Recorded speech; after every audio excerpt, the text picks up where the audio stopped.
Hi, this is Dennis Clifton, and our longevity insight this month has to do with the miracle of design, something you've carried with you your entire life. It's roughly the size of your fist, and yet it powers a highway of vessels that stretch tens of thousands of miles. Now, here's the part most people don't think about.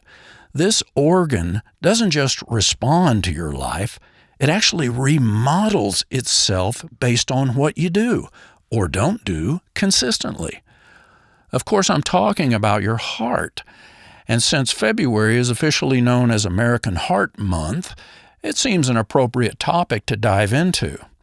Now, I will be posting longevity minutes, affirmations, written articles, and video shorts all this month. So if you want to follow along, the Longevity Peace Facebook link is in my bio. Now, to start it all off, I want to tell you the story of a man named Roger, who had, as we like to say, a very big heart. Roger was a highly gifted runner, and he had what most people consider to be an impossible dream. He wanted to be the first human ever to run a mile in less than 4 minutes. Experts and commentators at the time doubted the human body could sustain that level of strain. But on May the 6th, 1954, Roger Bannister did it in 3 minutes, 59.4 seconds. But what happened next is the part that I love the most. Once the impossible became possible, a lot of other people followed. Today, there have been over 2,000 athletes who have broken Roger Bannister's record, including Jim Ryan, who was in high school at the time. Here's my point. The horizon moved, and behavior moved with it as people realized their heart isn't fixed by default, but it's trainable. And I think there are a lot of people that live with a default ceiling like that, not for running, but for how long they expect to stay strong, active, and independent as they age. So let's take this idea and bring it home, because if you want more good, strong, and healthy years, you have to start with the engine, your heart. It's working for you right now, quietly, faithfully pushing life through every mile of your body. Good heart health isn't just about avoiding obvious problems. It's about protecting your energy, your mobility, and ultimately your freedom so you can keep living fully as the years go by. And the good news for all of us is this: you don't have to be a world-class runner or even a top athlete for that matter, because heart health is the compound effect of just a few simple daily habits. So let's take a practical February focus with 4 heart-healthy ideas that you can put into practice starting today.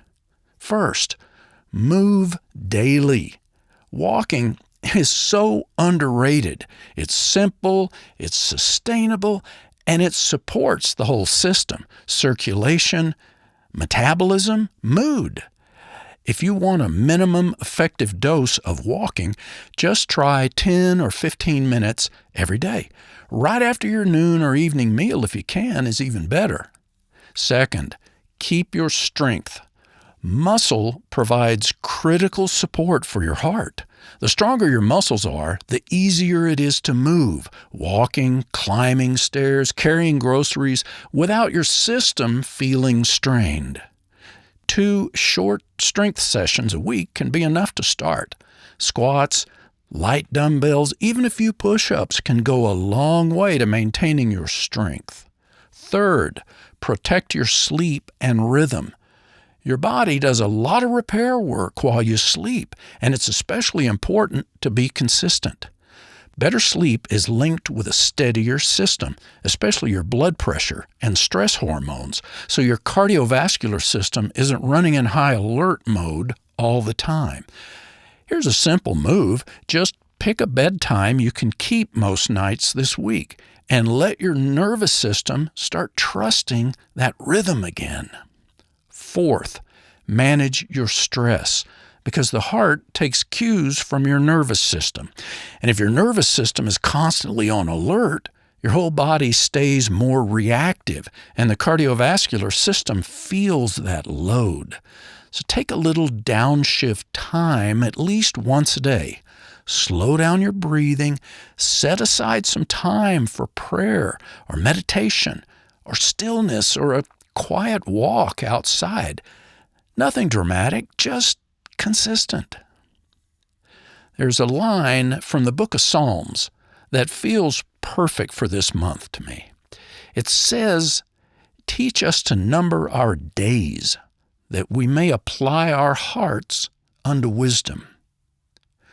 To know the number of days we're going to be alive is an interesting thought experiment. To me, it's clarifying. The idea that wisdom comes from realizing and appreciating how brief life can be. Now, if you truly knew the number of your days, what would you change in your life starting today? It's a good question. And in fact, this question is the lens we'll be using in the weeks and months ahead as we continue to explore and discover deeper levels of what I call longevity peace.